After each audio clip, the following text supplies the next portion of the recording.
Nomination করা হয়েছে অ্যাওয়ার্ডের জন্য। অ্যাওয়ার্ড রিসিভ করতে এসেছি, অ্যাজ এ প্রফেশনাল ডিজে হিসেবে নমিনেশন করা হয়েছে, ওটার জন্য এসেছি। আপাতত কোনো মডেলিংয়ের কাজ করছি না, যেগুলো করছি সেগুলো হচ্ছে ব্র্যান্ড প্রমোটিংয়ের কাজ করছি। এগুলো শ্যুট অথবা প্রমোটিংয়ের যে রিভিউসের যে ভিডিওসগুলো থাকে সেগুলো টাইপসের শর্ট ভিডিওসে কাজ করছি। তাছাড়া আপাতত এখন শোর বাইরে আদার্স কাজ করার মতো সময় হচ্ছে না, কারণ ব্যাক টু ব্যাক ঈদের আগের দিন পর্যন্ত আমার শো আছে। গতকালকে রাতে ইভেন্ট করে আসছি, আজকেও একটা ইভেন্ট চলছে, এটা শেষ করে যাবো আরেকটা শোতে। আগামীকালকেও একটা অ্যাওয়ার্ডের অনুষ্ঠান আছে, তারপরে শো আছে, পরশুদিন যাবো আবার ঢাকার বাইরে। সো এরকম ব্যাক টু ব্যাক ইভেন্ট চলছে। তো এখন আসলে মডেলিংয়ের সময় দেওয়ার মতো সময় পাচ্ছি না, হয়তো ভেরি সুন একটু শোটা কমিয়ে দিয়ে হয়তো মডেলিংয়ের সময় দিব। ডিজে নায়রা আসলে যে প্রফেশনে আছেন উনি আসলে ক্লাসিক্যাল থেকে ওয়েস্টার্নে বেশি স্বাচ্ছন্দ্য বোধ করেন, কিন্তু আজকের ড্রেস অনেকটাই ক্লাসিক্যাল। তো সেক্ষেত্রে আসলে তিনি কোনটা বেশি কমফোর্টেবল ফিল করেন, ক্লাসিক্যাল নাকি?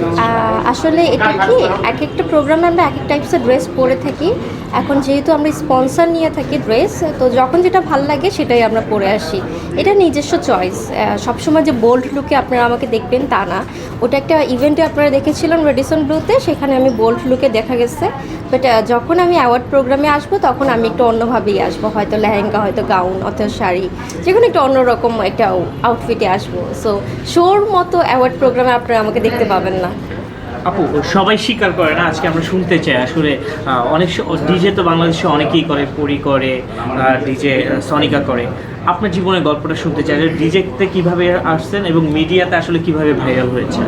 আসলে ডিজেতে তো আসছি 2018 থেকে কাজ করি, 18তে শিখি, 19 থেকে কাজ করি। টোটাল আমার 9 বছরের ক্যারিয়ার। সো আমার স্টার্টিংটা হয়েছিল চিটাগং থেকে, যেহেতু আমি চিটাগং ইউনিভার্সিটিতে পড়েছি। তো তখন থেকে আমার ডিজের ক্যারিয়ার শুরু। তখন হচ্ছে আমি চিটাগং রেডিসন ব্লুতে 3 বছর আমি অ্যাজ এ অফিসিয়াল ডিজে কাজ করেছি, সোনারগাঁতে করেছি, আন্ডারগ্রাউন্ড ছিলাম। পরবর্তীতে দেখলাম যে অন্য ডিজেরা হচ্ছে কমার্শিয়াল শো অনেক বেশি করে, কর্পোরেট শো অনেক বেশি করে, আর ওগুলো ডিমান্ডও অনেক বেশি। সো পরবর্তীতে আমি একটু ট্রান্সফার হই, আমি ফ্রিল্যান্সিংয়ে এখন কাজ করি। সো ফ্রিল্যান্সিংয়ে কাজ করার পর যেটা দেখা গেছে, মার্কেটে আমার খুব ভালো একটা নাম হয়েছে। আপনারাও চিনেন, আপনারা অনেক বেশি ভালোবাসেন, আপনাদের পছন্দ। ডিজে নায়রা এখন একটা ব্র্যান্ড হয়ে গেছে। সো কাজ করছি, ভালো কাজ করছি। কোম্পানিগুলোও ভালো অফার করে কাজের জন্য। ফার্স্ট প্রায়োরিটি দেয় ডিজে সনিকা আপুর, পরে যদি কারোর নাম যায় সেটা আমার নাম যায় এখন। সো এটা আমার কাছে একটা অনেক বড় একটা প্রাপ্তি, 9 বছরের একটা প্রাপ্তি আমার। আচ্ছা, সনিকার পরে আপনার নামটা শুনতাম কয়েকদিন আগে পরি পরি পরি, আসলে পরি কি তাহলে মানে চেঞ্জ হয়ে গেছে? আসলে প্রতিনিয়তই কিন্তু চেঞ্জ হয়, এটা শুধু আমাদের ডিজে সেক্টরে না, আপনি মিডিয়ার যে কোনো সেক্টরে দেখবেন অ্যাক্ট্রেস, চিত্রনায়িকা সব জায়গায় কিন্তু চেঞ্জ হয়। নতুন কোনো মডেল বা অ্যাক্ট্রেস আসলে এটা কন্টিনিউ চেঞ্জ হতে থাকে। সো এখন আমি হয়তো কাজ করছি, আমার চর্চা বেশি হচ্ছে।